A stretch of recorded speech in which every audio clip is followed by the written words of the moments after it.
Est-ce qu'il y a la joie? Oui. Est-ce qu'il y a la joie? Oui.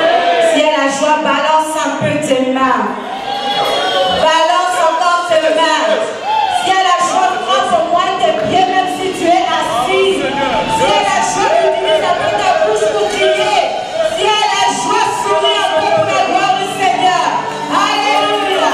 Alléluia. Amen.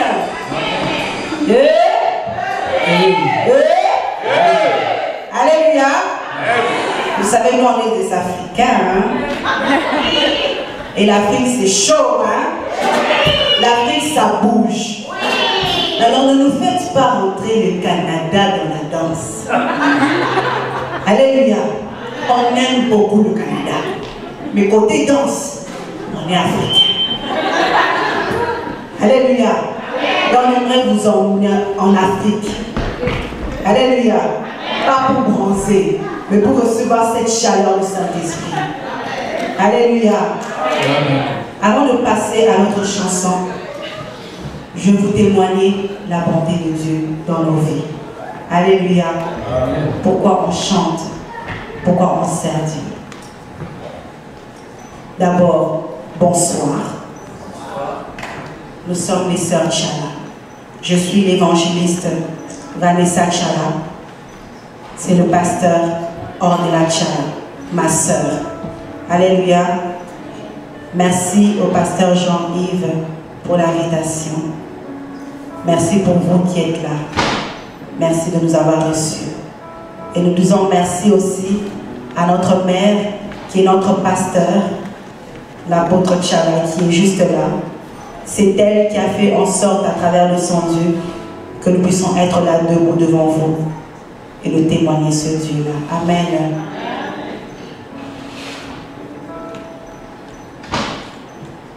Alors, mon témoignage parle de viol. Mais avant d'en arriver là, je veux vous démontrer ce qu'on appelle les liens. Cela a commencé il y a très longtemps par mon grand-père qui lui avait un frère et ce frère était mort sans laisser de descendants. Et dans la coutume africaine, sa coutume à lui, pour que le frère puisse avoir des enfants comme il était mort, il fallait que lui, il prenne sa femme. Alors il a pris cette femme-là et il a mis au monde avec elle 2 enfants. C'est l'inceste, n'est-ce pas? Ça, c'était le commencement. Et là, il a voulu avoir sa propre femme. C'est là qu'il a rencontré ma grand-mère et avec elle, ils ont fondé une famille, ils ont eu 9 enfants. Et c'est là que ma mère aussi est venue au monde. Et ma mère, à son tour, vers l'âge de 12 ans, si je ne me trompe pas, elle a aussi commis l'inceste dans sa vie avec un cousin. Alléluia. Et comme ce lien n'était pas encore brisé, cela continue. Je bénis le Seigneur parce que notre mère connaît Dieu. Je bénis le Seigneur parce qu'elle est pasteur. Je bénis le Seigneur parce que Dieu lui a donné un ministère de combat spirituel. Dieu lui a donné un ministère où elle sait combattre, où elle ne se laisse pas faire. Où même si elle tombe, elle se relève par la grâce du Seigneur. Où elle ne regarde pas les gens, mais elle regarde la bonté de Dieu. Et elle marche avec ce que Dieu lui dit. Alléluia. Et c'est cette force qui fait en sorte que moi, aujourd'hui, je puisse parler de cela. Parce que ce n'est pas facile de parler de ce genre de choses. On a peur, on a honte, et des fois il y a le rejet, des fois il y a l'abandon, même dans l'église. Mais à cause de son courage, à cause de son amour, on est capable de dévoiler ces choses. Et elle me dit que quand tu dévoiles ces choses-là, cela n'a plus de force dans ta vie. Mais quand tu caches ces choses-là, cela fait en sorte que ça te détruit toi-même. Et tu ne peux pas avancer. Elle a rencontré mon père qui chantait dans le monde la musique profane. Et lui, en Afrique, pour avoir du succès, il fallait soit qu'il sacrifie ses enfants ou qu'il les prenne comme ses femmes. Alors lui, quand il était avec ma mère, il lui a dit qu'il aimait beaucoup Or, ma mère ne savait pas qu'il avait eu à travers les fétiches. Elle était éperdument amoureuse de lui. Et lui, en tant que star, il en a profité, mais à travers les fétiches, parce qu'il voulait quelque chose. Alléluia. Des fois, vous ne vous voyez pas, vous ne savez pas qu'est-ce que vous avez. Mais c'est lui qui est en vous, et plus fort. Et l'ennemi, il aime avoir ça pour avoir le pouvoir. Alors, il lui a dit qu'il l'aime et que pour preuve de cet amour, il fallait avoir un enfant. Au début, elle ne voulait pas, mais avec son insistance, elle a accepté. Alors, elle est tombée enceinte. Elle est tombée enceinte de moi. Et lorsqu'elle est tombée enceinte de moi, elle a commencé à voir des choses bizarres, des marées de nuit. Je ne vais pas rentrer en profondeur de ce témoignage parce que c'est très long à cause du temps. Je vais juste parcourir. Alors, elle a été voir des féticheurs avec lui, jusqu'à les féticheurs d'abord. Elle est allée voir d'abord des féticheurs parce qu'on lui a dit, les choses que tu vois, c'est pas bien. En plus, tu es enceinte, si tu vois le mari de nuit, c'est une mauvaise chose. Et à cette époque-là, elle ne connaissait pas encore Dieu. Et elle est allée voir le féticheur, et le féticheur lui a dit que on veut tuer l'enfant qui est dans le ventre. Et la personne qui veut tuer cet enfant-là, c'est la femme de ton mari. Je m'explique. En tant que star, on a plusieurs femmes, surtout en Afrique. On a plusieurs groupes. Et lui, il avait déjà sa femme.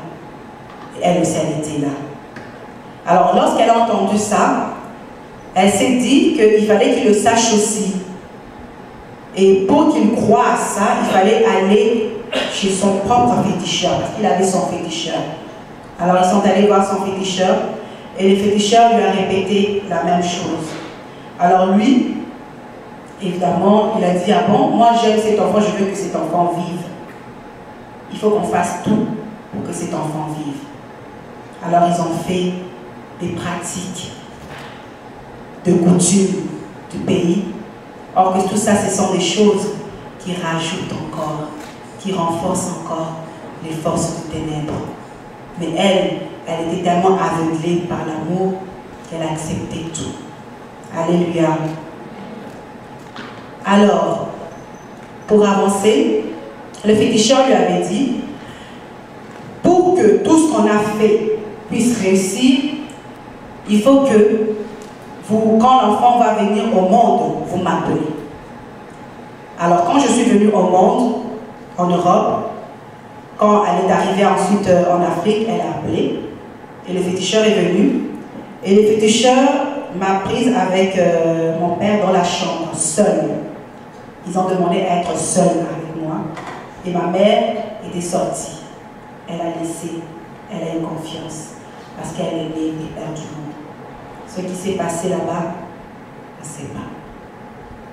Mais ce qu'elle sait, c'est que le féticheur après lui a dit, pour que toutes les protections qu'on a mises sur l'enfant, parce qu'on avait mis un fil pour protéger le corps, soi-disant. Et ils ont dit que pour que cela puisse fonctionner et que cet enfant ne meure pas, il faut que toi et ton mari vous fassiez des rapports. Et dans ces rapports-là, le liquide qui va en ressortir, il faut le mettre sur le front de l'enfant et en dessous de son pied droit. Et elle, comme j'ai dit, elle était tellement aveuglée par cet amour qu'elle était prête à tout du moment que cette protection marche. Et on lui avait donné une certaine heure, c'était la nuit qu'il devait faire cette pratique-là. Arrivé au moment de faire la pratique, pour rentrer dans ce que le féticheur leur avait recommandé, le père était totalement impuissant. Alléluia. Il n'y a rien que Dieu ne sache dans ta vie. Elle me dit qu'avant même que tu sois formé dans le ventre de ta mère, il te connaissait. Alléluia. Peu importe les vents qui peuvent passer dans ta vie, il y a un temps où ça va s'arrêter. Il te connaît. Mais c'est à toi aussi de te lever et de refuser ces choses. Alors, comme je dis, il est devenu impuissant, mais c'est Dieu qui avait permis ça, afin que cela ne se fasse pas, parce qu'il me connaissait. Alléluia. Et elle, tellement elle était aveuglée, elle s'est fâchée. Mais le féticheur nous a dit de faire la recommandation. Et toi, tu es impuissant. Elle a dit, mais qu'est-ce que tu veux que je fasse? Et il s'est couché. Alors elle, mécontente, elle m'a pris et elle a senti qu'elle devait me prendre et me poser sur sa poitrine et dormir avec moi dans cette position-là. Alors au milieu de la nuit, elle dormait et c'était comme si elle dormait, mais comme si elle ne dormait pas. Et tout d'un coup, elle sent la porte de la chambre s'ouvrir fortement avec un grand vent. Et le vent était comme une forme humaine, mais elle ne voyait pas. Mais c'était comme une forme humaine, mais en vent. Et il est venu et il a commencé à tirer l'enfant, donc à me tirer pour m'arracher de ses bras. Et elle aussi, comme elle me serrait déjà, elle a serré plus fort. Il tirait, elle serrait, elle aussi a tiré. Lui aussi tirait, elle aussi a tiré. Elle dit non, je ne peux pas lâcher. Et au-dedans d'elle, elle a entendu comme une voix qui nous disait, le vent que tu vois là, la personne qui est rentrée pour prendre l'enfant, c'est le féticheur. Alléluia. Vous qui faites confiance aux liseuses de Bonaventure, il y a une personne qui connaît toutes choses. Alléluia. Et il a lâché, il est parti. Et directement, elle s'est réveillée. Et elle a dit au père, réveille-toi, regarde ce qui s'est passé. Il s'est retourné, il a entendu, il a fait, ah, ok. Il s'est rendormi. Or qu'il savait. Alléluia. C'était de mèche avec le féticheur pour me sacrifier afin que lui puisse avoir le succès dans la musique. Qu'il puisse avancer, que les gens puissent le voir, que les gens puissent l'aimer, qu'il puisse réussir dans tout ce qu'il va faire. Alors, plusieurs années plus tard, les choses se sont envenimées. Comme j'ai dit, je passe un peu rapidement à cause du temps. Ils se sont séparés. Alléluia. Et elle est devenue pasteur. Et Dieu a permis un dimanche, en écoutant la parole de Dieu, je n'avais que 9 ans à peu près. Ce qui est important, que vous emmenez les enfants à l'église pour écouter la parole. Parce que c'est Dieu qui touche. Et lorsque on était à l'église, il y avait, c'était la journée de la Sainte Seine, et on prêchait disant que si tu manges la Sainte Seine sans être pur, tu risques d'avoir des maladies, tu risques d'avoir des problèmes, tu risques même de mourir. Et si tu meurs, tu risques d'aller en enfer à cause de ce que tu as fait. Et directement mon esprit s'est ouvert, j'ai commencé à avoir peur. Mon esprit, ma mémoire s'est ouverte, je me suis rappelé de ce qui s'est passé plusieurs années plus tôt. Qu'est-ce qui s'est passé plusieurs années plus tôt? Vers l'âge de 3 ans à peu près, un jour quand ma mère n'était pas là, mon père nous a pris, ma soeur et moi, et il nous a mis sur le lit de ma mère. Et là, il a fait ce que j'ai dit tout à l'heure, le viol. Et il m'a dit ceci, c'est un secret entre toi et nous. C'est notre secret, c'est notre amour. Ne le dis à personne.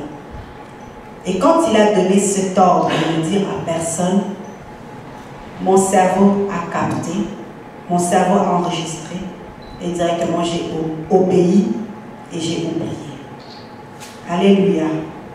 Mais ce jour-là, le jour de la Sainte Seine, Dieu a voulu que ma mémoire puisse s'ouvrir afin que je sois délivrée. Alors après le culte, j'ai raconté ça à ma mère, et quand elle a entendu ça, elle a eu mal. Elle a eu très mal. Pourquoi? Parce qu'elle avait confiance en quelqu'un. Elle lui a donné tout l'amour en pensant que c'est le père de l'enfant qui ne pourra que lui faire du bien. Or que ce père-là a détruit la vie de son enfant. Alléluia. En tant que mère, ça fait mal, ça fait très mal. Et elle a pleuré seule. Elle a pleuré. Mais en tant que mère aussi, elle savait qu'elle avait un rôle à faire. Et ce rôle-là, c'était de prier pour nous, afin que nous soyons délivrés. Alléluia.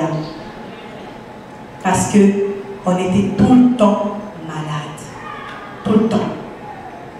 Quand moi je commençais, elle terminait. Quand elle commençait, moi je terminais. Et c'était des maladies qui devaient seulement se terminer à l'hôpital afin de soutirer l'argent. Alléluia. Et ces choses, comme j'ai dit, quand tu les gardes en toi et que tu ne les dévoiles pas, ça te détruit. Ça fait en sorte que tu ne peux pas avancer. Ça fait en sorte que même pour te marier, ce sera difficile. Et même si tu te maries, soit il y aura des problèmes, soit il y aura un divorce, mais tu ne seras pas heureuse à cause de ces choses-là. Il faut que ça soit dévoilé afin que ça soit détruit. Alléluia. À mon tour, j'ai commis l'inceste. Alléluia. J'ai commis l'inceste à mon tour. Mais je bénis le Seigneur parce que le fait d'avoir une mère pasteur combattante, ça a aidé afin que moi aujourd'hui je puisse parler de ces choses et que je puisse servir Dieu. Mais ce n'a pas toujours été facile. Ça n'a pas toujours été facile. J'étais la plus têtue. Et quand je dis têtue, têtue. Mais elle n'a jamais lâché. Alléluia. Elle n'a jamais lâché. Elle nous a élevés seuls à l'aide du Saint-Esprit. Alléluia. Elle disait, ma maison, c'est là où Dieu vit. Même si tu ne veux pas aller à l'église, on va aller à l'église. Personne dimanche va rester à la maison. Tout le monde sort. On va à l'église. Alléluia. Et c'est à cause de cette force-là. Elle a commencé à me parler beaucoup. J'étais une personne très renfermée. Je ne parlais pas beaucoup. Quand tu me fais quelque chose, je garde. Et ça devient une rancune, une haine. Je gardais ça dans mon cœur. Alléluia. Et j'étais très complexée. Je voyais que j'étais moche, que personne ne pouvait m'aimer. Et à l'époque, j'étais vraiment grosse. Je ne m'aimais pas. Et j'étais renfermée. Quand je me voyais au miroir, j'acceptais ce que les autres me disaient. Parce qu'à l'époque, je m'étais séparée avec ma mère pendant, je pense, 3 ou 4 ans à peu près. Et c'est cette période-là où l'ennemi a encore plus fait des choses afin de détruire ma vie. Alléluia. Comme je l'ai dit, il y a eu l'inceste. Et il y a eu aussi la tentative de suicide, où j'ai voulu me suicider. Parce que je me disais que personne ne m'aime. Personne ne m'aime. Peut-être que si je meurs, je verrai qui va pleurer le jour de mon enterrement. Mais je n'étais pas consciente que si je meurs, il n'y a plus de marche arrière. Même si je vois, mais c'est fini. Alléluia. Alors tu as la grâce, toi qui es là, d'être vivante. Parce qu'il y en a beaucoup qui sont morts sans connaître Jésus. Mais nous, on a cette grâce-là, d'entendre parler de lui et de le connaître.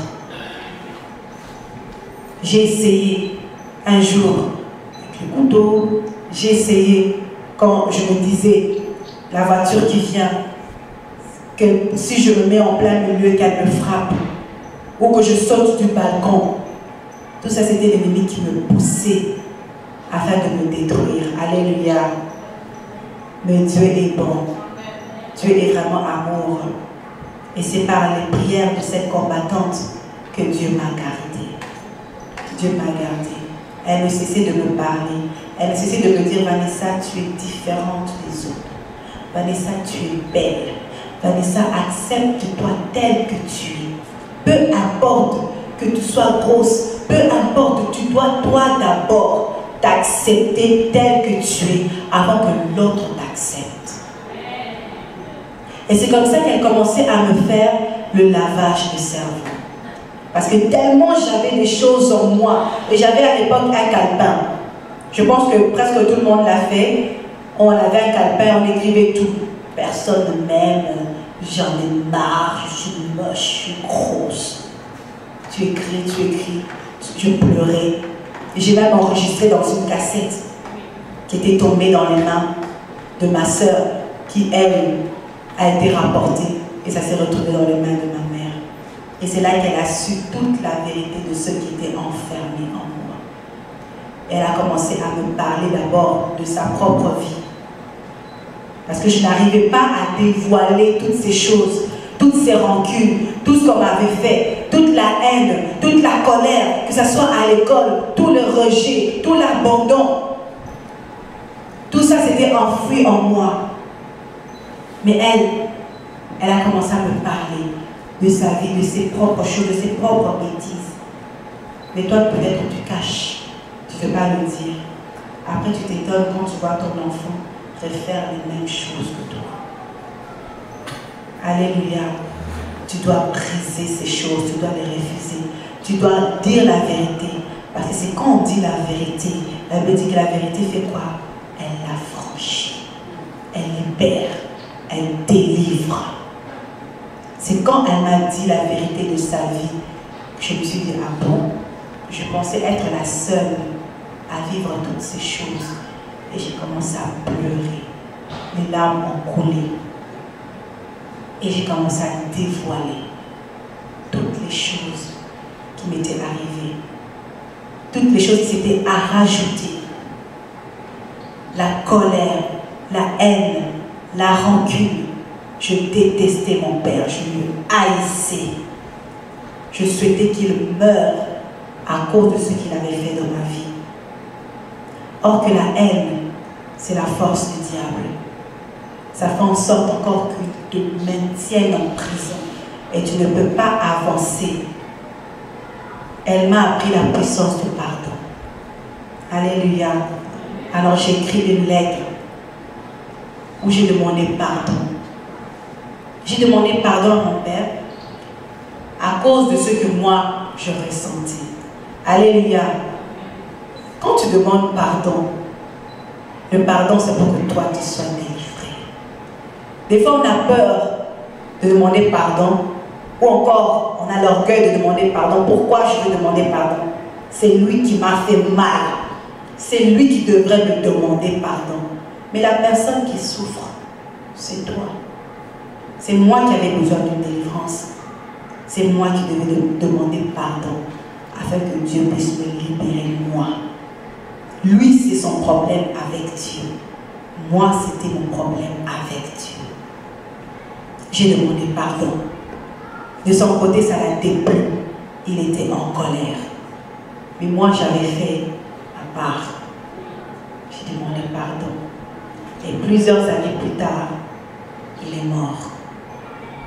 Mais ça, c'est entre lui et Dieu. Moi, j'ai fait ma part. Et ce pardon, qu'est-ce que ce pardon a engendré dans ma vie? Je l'ai dit, le témoignage est long. Je passe, je vais rapidement. Je l'ai dit tout à l'heure que ces choses empêchent non seulement que tu avances dans tout ce que tu fais, que ce soit à l'école, que ce soit dans tes entreprises. Tu vas voir, tout ce que tu fais ne marche pas. Tu as l'argent, l'argent part comme ça. Tu n'arrives pas à te marier. Tu n'arrives pas, ou bien tu es belle, mais on ne te voit pas. Et moi, gloire à Dieu, on me voyait. Gloire à Dieu, oui, il y avait des hommes. Mais gloire à Dieu aussi.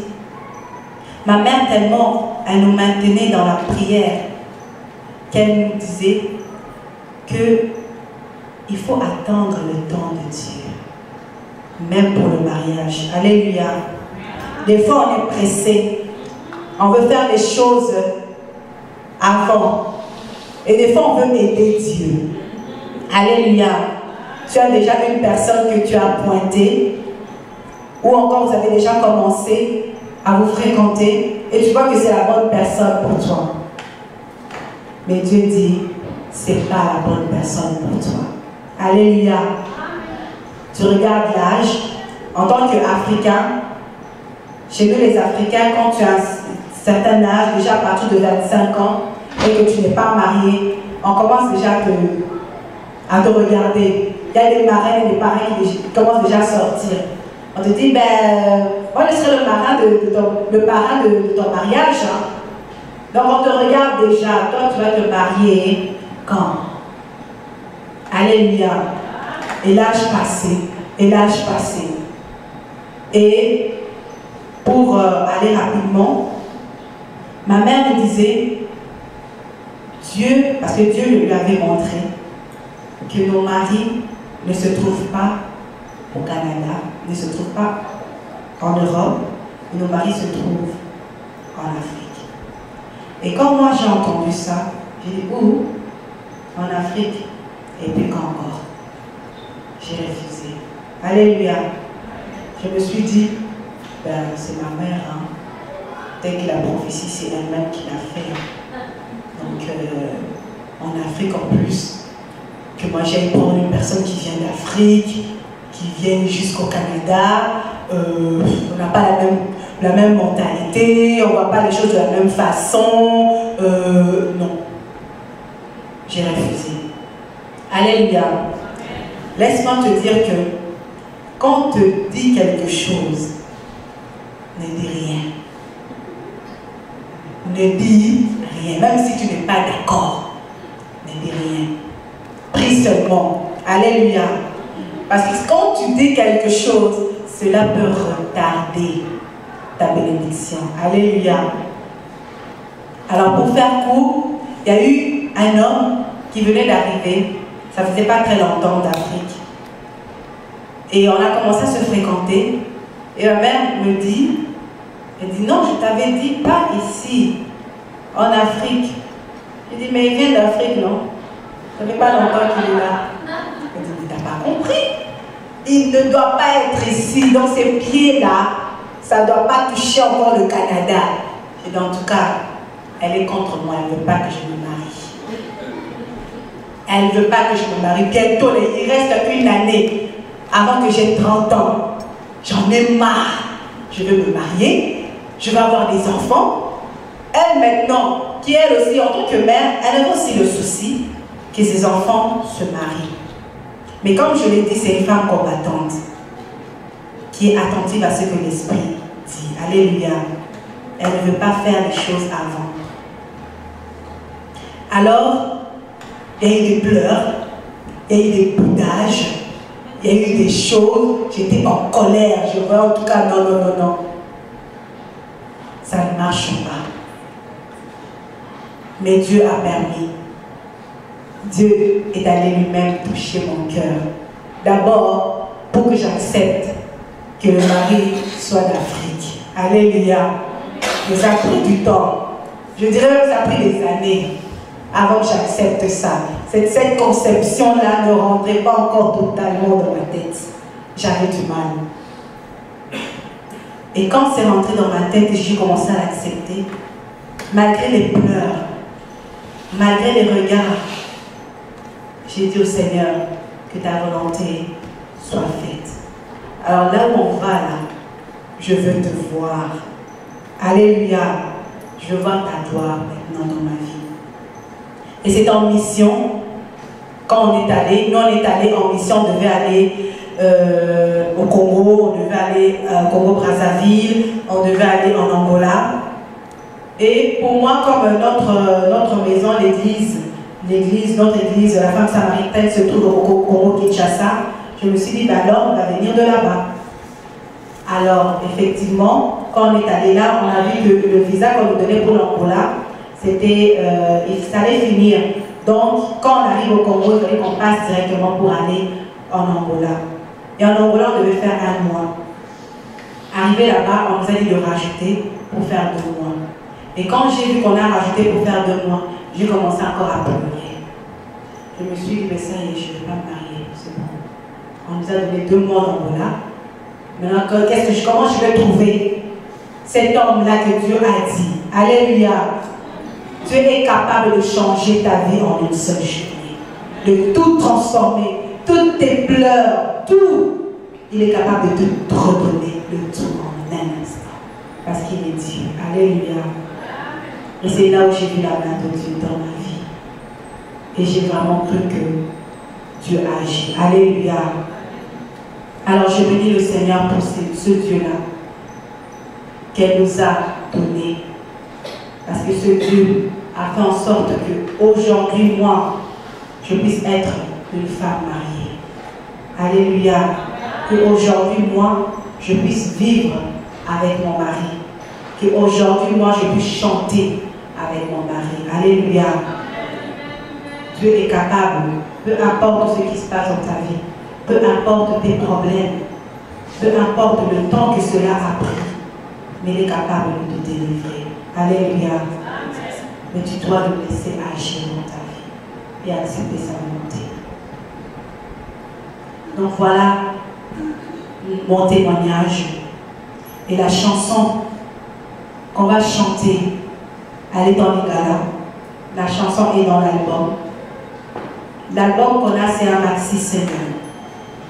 Et cet album, on le vend seulement à 5 $. On a une fondation qui s'appelle la Fondation Chalamusugi, qui aide les filles mères en Afrique. Des filles mères qui se retrouvent du jour au lendemain enceintes, sans argent, le petit copain parti, elles sont abandonnées. Et des fois, elles sont obligées de jeter même cet enfant dans la rue parce qu'elles ne savent pas comment le nourrir. Alors, notre pasteur, notre mère, a fait cette fondation-là, afin que nous puissions, avec le peu que nous avons, aider ces gens-là et les évangéliser, leur dire que Dieu est vivant et que Dieu peut changer leur vie. Il y a des femmes qui sont violées partout, qui ne savent pas comment s'en sortir et qui se disent peut-être qu'on ne peut pas se marier. En Afrique, c'est difficile de prendre une femme qui est violée. Ça va parler. Tu la vois qu'elle est impure. Alléluia. Mais je bénis le Seigneur pour tout ce qu'il a fait dans notre vie. Je bénis le Seigneur pour l'apôtre, pour ses prières. Alléluia. Et qui m'a donné un mari qui est serviteur de Dieu. Alléluia.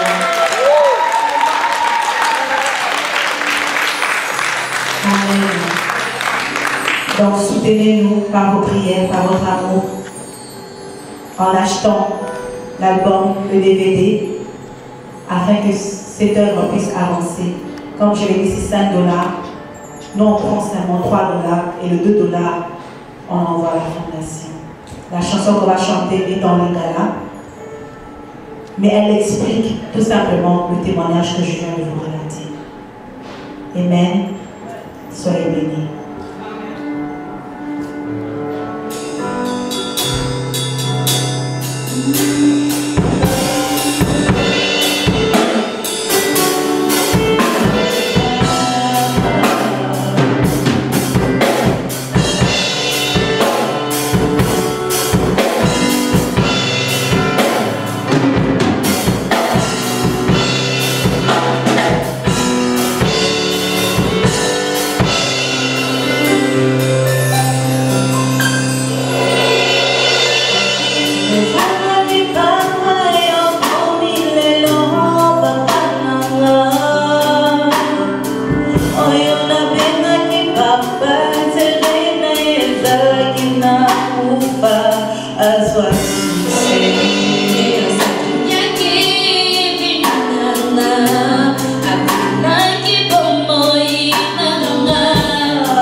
Alléluia. Juste quelques minutes. J'aimerais pas te donner témoignage de merveilles que l'Éternel a opéré dans ma vie. Mais avant toute chose, je dis merci à l'Éternel, lui qui m'a accordé la grâce d'être là devant vous. Je viens de Châteauguay. Nous venons tous de Châteauguay, de Montréal. Nous avons quitté notre demeure, pas pour notre gloire à nous, mais c'est pour rendre gloire à l'Éternel.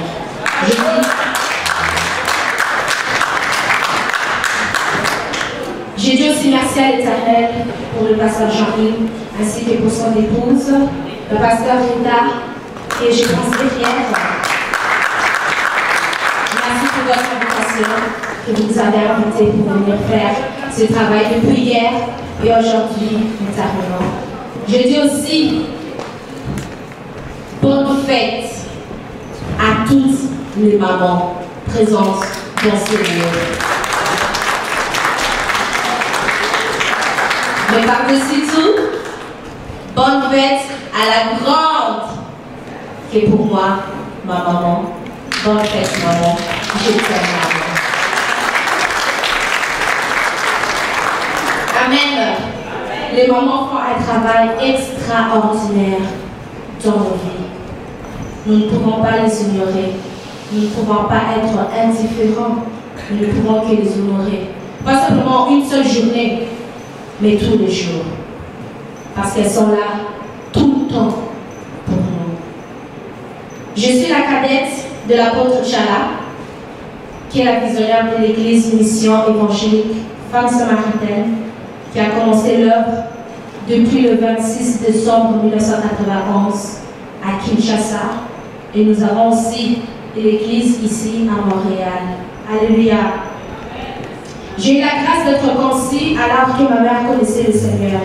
Je pense pour ceux qui étaient là hier, ils ont entendu le témoignage de ma grande sœur l'évangéliste Vanessa. Elle a donné son témoignage, je sais qu'elle a vécu. Mais dans toute chose qui arrive, une personne peut le vivre d'une manière et une autre personne va le vivre aussi de l'autre manière. Moi, mon témoignage est surtout basé sur la puissance de la parole. Nous allons aller, pour ceux qui ont la Bible, sinon je vais lire, dans Proverbe 18, 21. La parole de Dieu nous dit dans Proverbe 18, verset 21, « La mort et la vie sont au pouvoir de la langue. Quiconque l'aime en mangera les fruits. » Et nous allons tourner dans 1 Jean.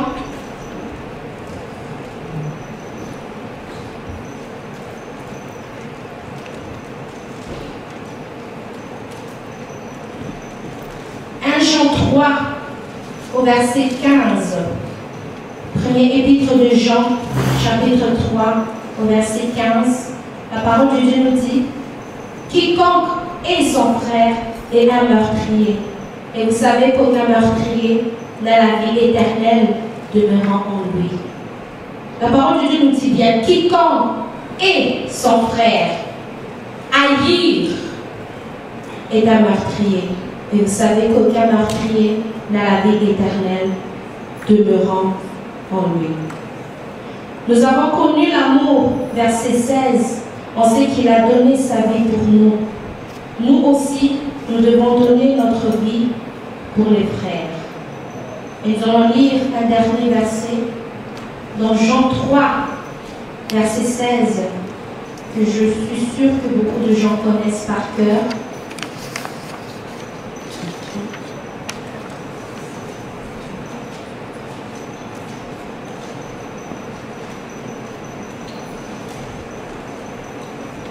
Jean 3, 16, la parole de Dieu nous dit « Car Dieu a tant aimé le monde qu'il a donné son Fils unique, afin que quiconque croit en lui ne périsse point, mais qu'il ait la vie éternelle. » Amen.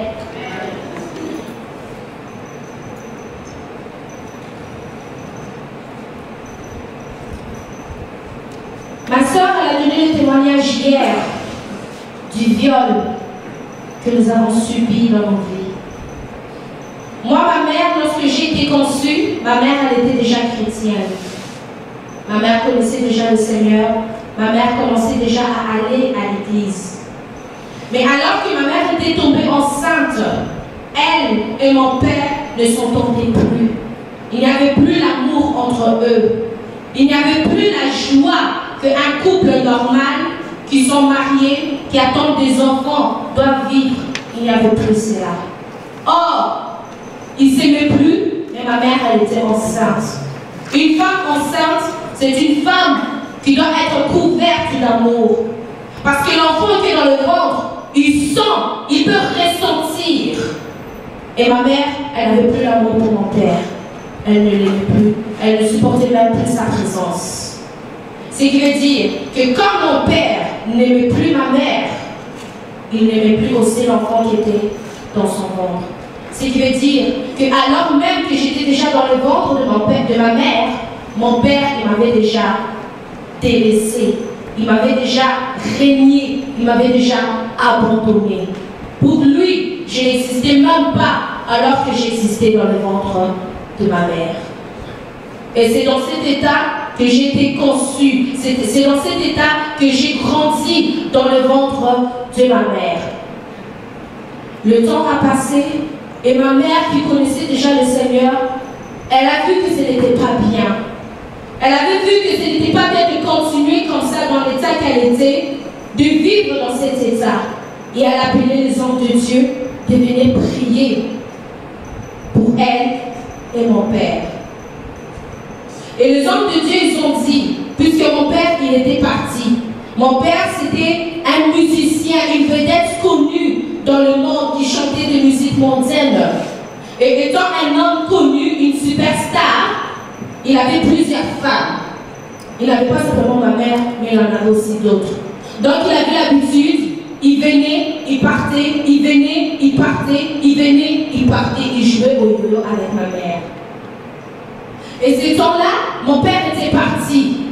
Lorsque ma mère a appelé les hommes de Dieu ont dit que lorsque le papa va revenir, avant que tu puisses retourner vers lui, en tant que mari et femme, avant que tu retournes vers lui, appelle d'abord les hommes de Dieu afin que nous puissions prier pour vous, pour implorer la grâce de l'Éternel. Mais lorsque mon père est revenu, ma mère, elle a vu que non, ce sont ses prières, ce sont les intercessions qu'elle a fait, et que de toute manière, Dieu est amour, c'est lui le contrôle du mariage. Ma mère, elle n'a pas appelé les hommes de Dieu pour venir prier. Ma mère, elle est allée vers mon père. Et il est arrivé que j'étais tombée malade. Moi et ma soeur, on était tombés malades. En ce temps-là, ma soeur et moi, on tombait souvent malades. L'une commençait, l'autre terminait. L'une commençait, l'autre terminait la maladie. Et ce n'était pas simplement des simples maladies que tu prends le Advil ou le Tylenol pour enfant que tu donnes et que la fièvre, tout ça, ça finit. Non. C'était des maladies que, peu importe que le médicament que tu donnes à l'enfant, il faut simplement que l'enfant, tu puisses l'amener à l'hôpital. Et les hôpitaux de l'Afrique, tu dois payer. Donc ma mère, elle devait toujours débourser l'argent. Et une nuit, on était tellement malades. On était tellement malades. C'était tellement grave que ma mère, elle a commencé à avoir peur. Le cœur de maman qui était en elle a commencé à trembler. Elle a commencé à réfléchir à ce que les hommes de Dieu avaient dit qu'elle puisse faire et qu'elle, elle n'avait pas fait. Elle a eu peur, puisqu'elle n'a pas respecté l'ordre qu'elle avait eu des hommes de Dieu. L'Éternel peut placer au-devant de nous des hommes et des femmes de Dieu pour nous conduire, pour nous diriger. Ce n'est pas un hasard, mais Dieu lui-même, il sait pourquoi. Il y a une grâce que Dieu a déposée dans le pasteur Jean-Yves que moi je n'ai pas dans cette église. Il y a une grâce que Dieu a déposée en moi que le pasteur Jean-Yves n'a pas dans cette église. Il y a une onction que Dieu a déposée dans l'apôtre que moi je n'ai pas. Dieu utilise qui il veut, comme il veut, et la manière que lui-même il décide.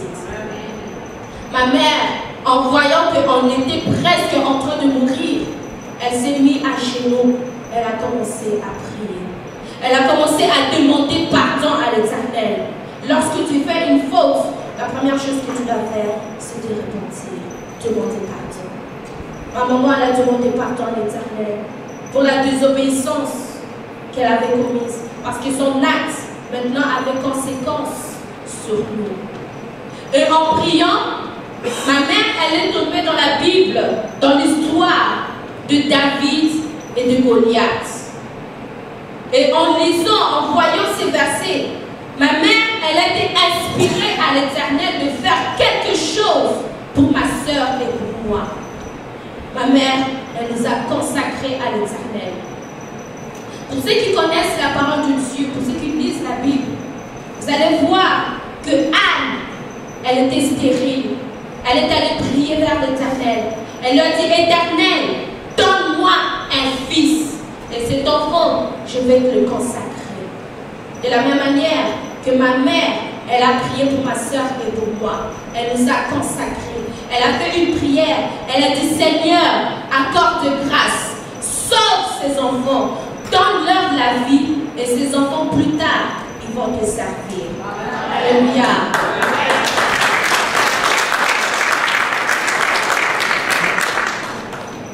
Si je suis là aujourd'hui devant vous, ce n'est pas par ma force. Ce n'est pas que j'ai rêvé, que j'ai imaginé, mais c'est à cause de cette femme que je suis ici devant vous.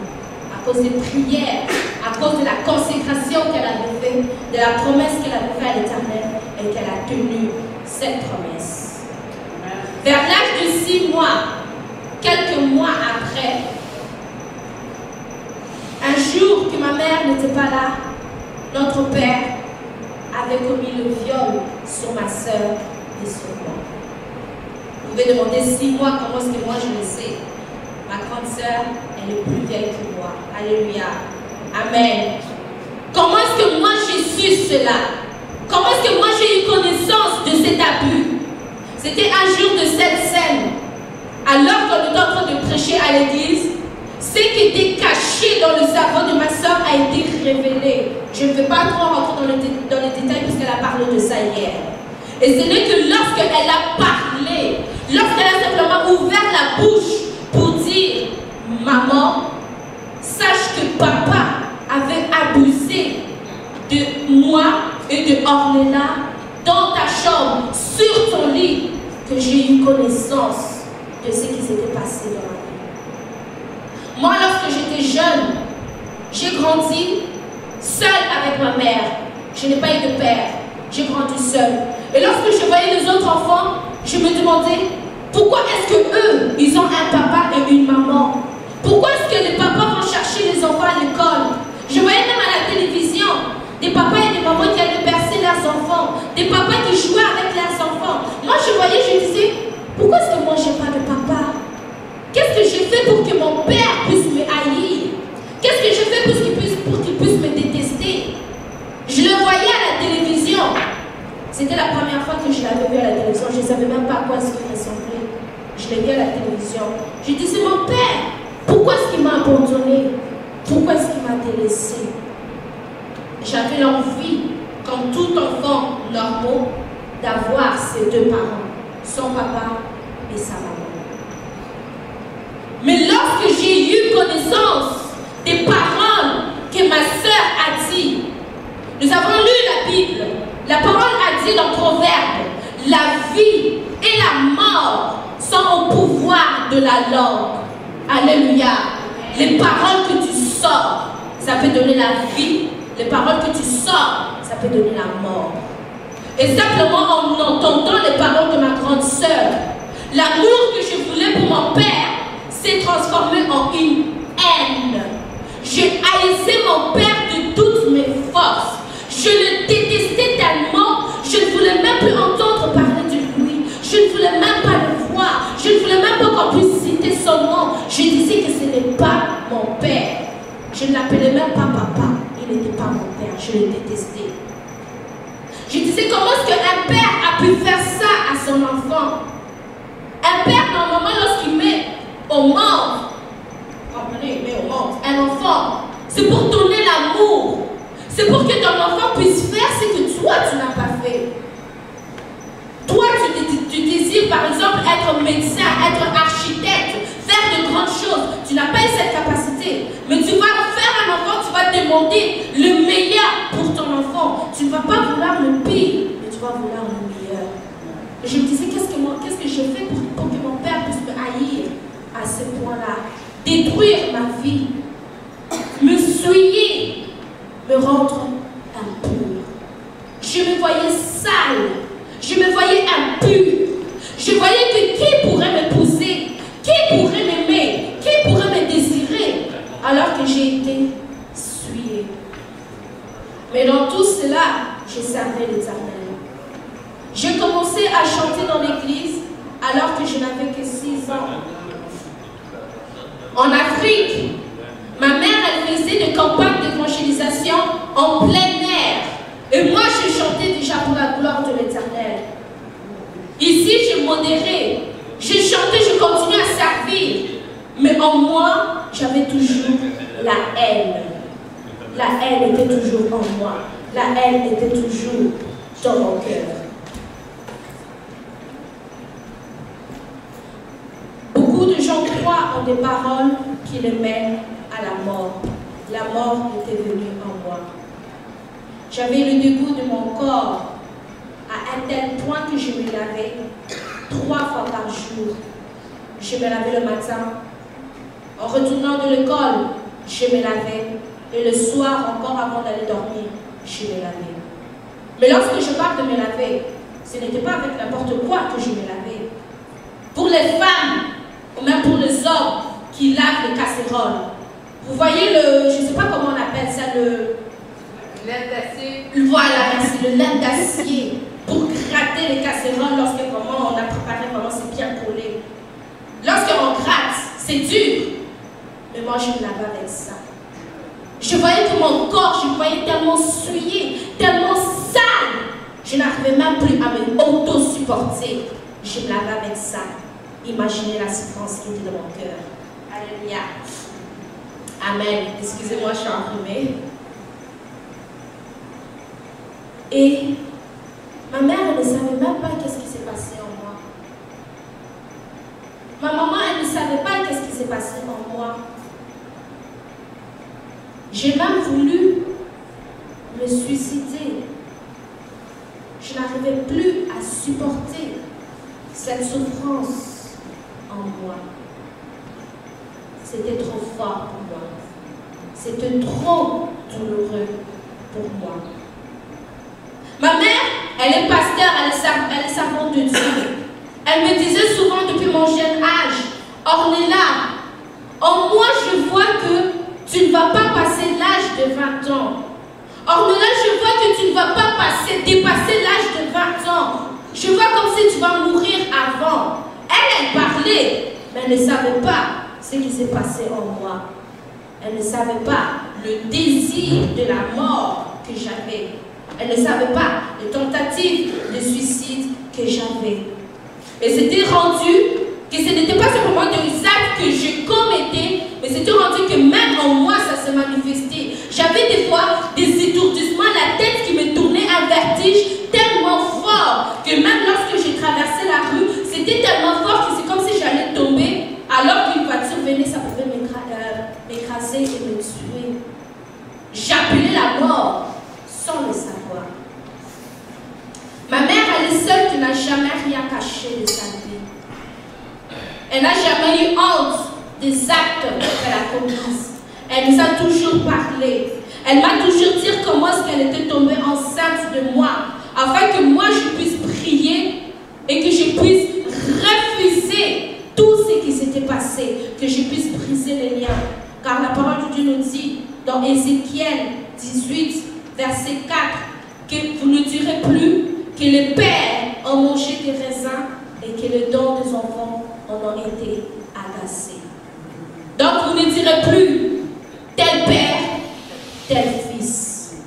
Mais pour que tu ne puisses plus dire tel père, tel fils, il faut que tu puisses briser le lien. Ma mère, elle m'a demandé pardon pour les liens qu'elle m'avait transmis et qu'à mon tour, moi aussi, je devais faire pareil, demander pardon. On a lu le verset dans 1 Jean, celui qui est un meurtrier, et un meurtrier ne peut pas rentrer dans le royaume de Dieu. Même si j'ai chanté cela n'allait servir à rien. Pourquoi? Parce qu'en moi, il y avait la haine. En moi, c'était comme si je n'étais même pas l'enfant de Dieu. Dans le viol, en vol ta vie, tu es contrôlé par ces esprits qui sont rentrés en toi. Ta vie est totalement détruite. Peu importe tout ce que tu pourras faire, peu importe là où tu vas aller, ta vie, elle est détruite. Mais ne donne pas à l'ennemi cette gloire de te détruire. Mais toi, lève-toi. Comment est-ce que tu vas te lever? Comment est-ce que tu vas faire en sorte qu'eux ne puissent pas avoir le droit et le contrôle sur toi? Ce n'est que par la prière, ce n'est qu'en brisant les liens, ce n'est qu'en te repentant, ce n'est qu'en lâchant tous ces liens et en allant de l'avant que tu pourras réussir dans ta vie. Alléluia. Ne reste pas là où tu es. Ne reste pas à regarder ce qu'on t'a fait. Ne reste pas à fixer ton attention sur le passé. Mais regarde devant avec Christ. Qu'est-ce que Dieu a dit pour toi? Ce n'est pas pour le passé, mais c'est pour le futur. Alléluia. Amen. Aujourd'hui, on est en train de célébrer la fête des mères. Ma maman, lorsqu'elle a eu connaissance, elle a fait un travail pour moi. Elle a prié. Elle m'a dit, Ornella, pardonne. Ornella, pardonne. Parce que lorsque tu pardonnes, tu es libéré. Tu es libre. Le pardon est la puissance qui libère. Mais tant et aussi longtemps que tu ne vas pas pardonner, tu ne seras pas libre. Ce n'est pas un travail qui a pris, que ma mère elle a dit directement et que j'ai aussi pardonné. Non. Cela a pris du temps. Puisque la haine là, c'était tellement enraciné en moi. Je respirais cette haine, je vivais cette haine. J'étais devenue haine envers mon père. C'était un travail que ma mère devait faire, me parler. Mais en même temps qu'elle me parlait, elle devait aller en retrait, se mettre à genoux, prier. Prier pour que le Seigneur puisse agir dans ma vie. Et ce n'est que par ces prières qu'aujourd'hui, j'ai pu pardonner mon père. Qu'aujourd'hui, je suis seule, que je suis aujourd'hui par la grâce de l'Éternel. Ma maman, on est en train de fêter la fête de mère. Mais qu'est-ce qu'une maman? Une maman, c'est celle qui va accepter de souffrir, qui va accepter qu'on la frappe, qui va accepter qu'on la juge, mais qu'on puisse laisser son enfant. Fais ce que tu veux avec moi, mais ne touche pas à mon enfant.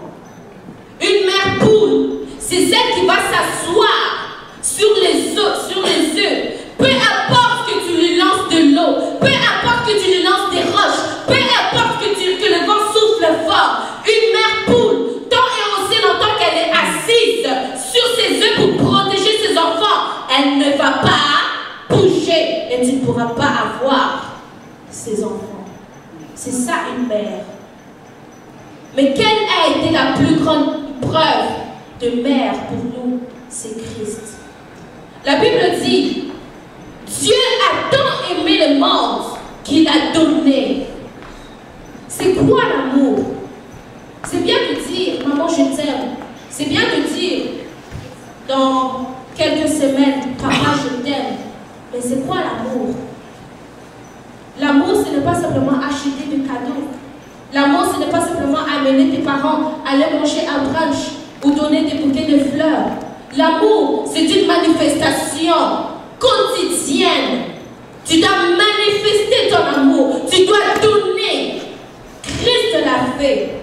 Dieu, il a tellement aimé le monde qu'il a donné son Fils afin que toi et moi, que nous puissions avoir la vie éternelle. C'est ça l'amour. Christ a été la preuve de la mère parfaite pour toi et pour moi. La parole de Dieu nous dit,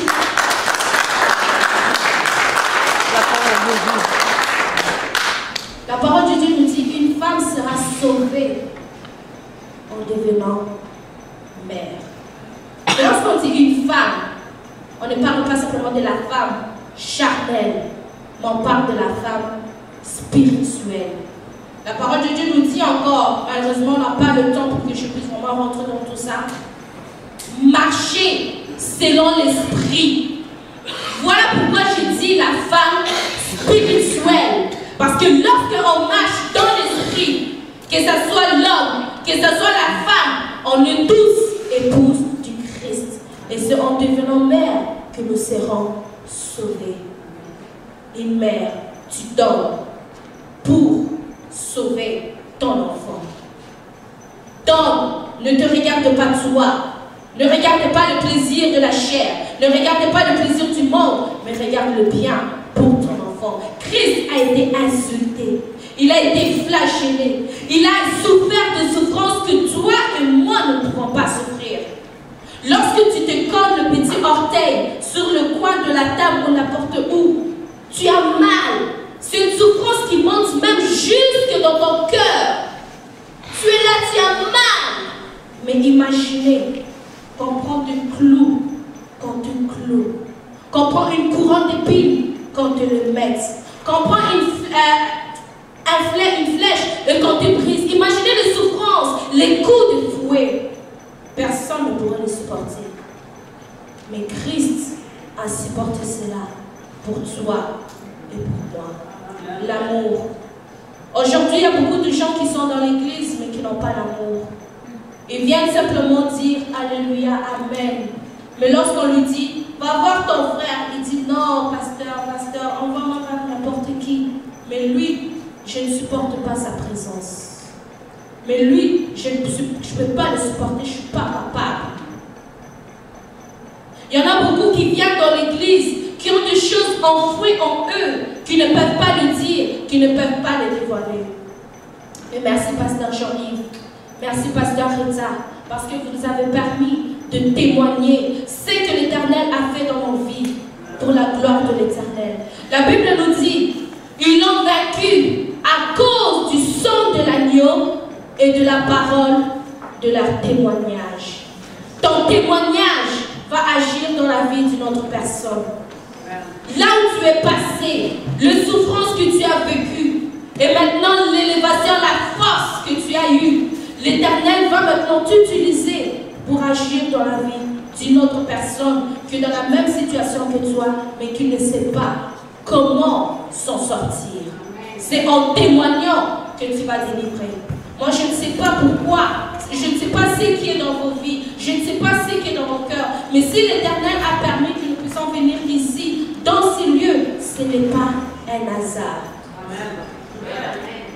Le pardon, c'est la puissance qui libère. Le pardon doit être sincère et le pardon doit venir dans ton cœur. Le pardon est plus fort que la mort. Le pardon, c'est l'amour. Quand tu as la haine, tu manques l'amour. Quand tu as la haine, tu ne peux rien faire. Quand tu as la haine, tu ne peux pas avancer. L'amour, c'est la vie. L'amour guérit. L'amour soigne. L'amour, comme je l'ai dit, c'est la vie. Dieu est amour. Dieu, il est amour. Il n'a pas l'amour, mais il est amour. Quand tu prends par exemple ça, je ne veux pas dire que c'est autre chose qu'une serviette. Je ne peux pas l'appeler une chaise. Je ne peux pas l'appeler une table. Mais je vais l'appeler une débarbouillette. Dieu, il n'a pas l'amour, mais il est amour. Lui-même, il est amour. Alors lorsque toi-même tu es amour, tu ne peux pas en toi avoir de haine. Tu ne peux pas en toi avoir le mal. Puisque ta substance est amour, tu es totalement homogène. Tu n'es pas hétérogène. On ne peut pas te mélanger avec autre chose. L'eau et l'huile, secoue-le, mélange-le, tourne-le autant que tu veux. Ça va toujours demeurer séparé. Fais l'expérience. Secoue-le pendant toute une journée. Secoue-le pendant un mois entier. Mais lorsque tu vas arrêter de le secouer, ça va toujours se diviser. Alors Dieu lui-même est amour. Le mal que les gens lui faisaient, les insultes que les gens lui faisaient, tout torturait. Ça ne faisait rien en lui. Ça coulait comme de l'eau sur la peau. Ça coule. Il a simplement dit, Père, pardonne-leur, car ils ne savent pas ce qu'ils font. Le pardon. L'amour, c'est pardonner. Le temps de Dieu est arrivé. Ces témoignages, comme je l'ai dit, ce n'est pas un hasard. L'Église est remplie de haine et de rejet. Même les chrétiens ne pardonnent pas sincèrement. Dans l'Église aujourd'hui, on trouve même les femmes qui sont stériles. Comment est-ce que tu peux compter avoir la vie en toi, donner, mettre au monde, si en toi tu n'as pas l'amour? J'ai dit que l'amour c'est la vie. Mais comment est-ce que tu peux avoir la vie en toi si tu n'as pas l'amour? Cet enfant-là que tu auras dans ton ventre, ce sera un enfant qui aura été conçu de quelle manière? Un enfant qui aura grandi de quelle manière? Aujourd'hui, on est en train de voir plein de choses qui se passent dans le monde. On est en train de voir des enfants rebelles, des enfants qui sont révoltés. On se demande, mais pourquoi est-ce que la génération d'aujourd'hui, elle est comme ça? Mais nous devons savoir, nous ne devons pas regarder la génération d'aujourd'hui, nous devons regarder la génération passée. Qu'est-ce que nos pères ont fait pour que la génération présente soit comme ça? Mais pour sauver cette génération, il faut simplement l'amour. Dieu est l'amour, Christ est l'amour de Dieu pour nous-mêmes. Nous devons entrer dans la nature de Dieu qui est l'amour et le pardon. Peu importe ce qui est dans ton cœur, peu importe les souffrances que tu as vécues, peu importe les événements passés qui sont arrivés dans ta vie, mais pardonne et aie l'amour en toi, afin que tu puisses aller de l'avant. L'amour, nous dit 1 Corinthiens, l'amour pardonne. L'amour n'est pas jaloux, l'amour n'est pas orgueilleux. L'amour n'envie pas, mais l'amour est plus fort que tout. Nous allons fermer les yeux. Je vais faire juste une petite prière avant que je puisse inviter le pasteur Jean-Yves.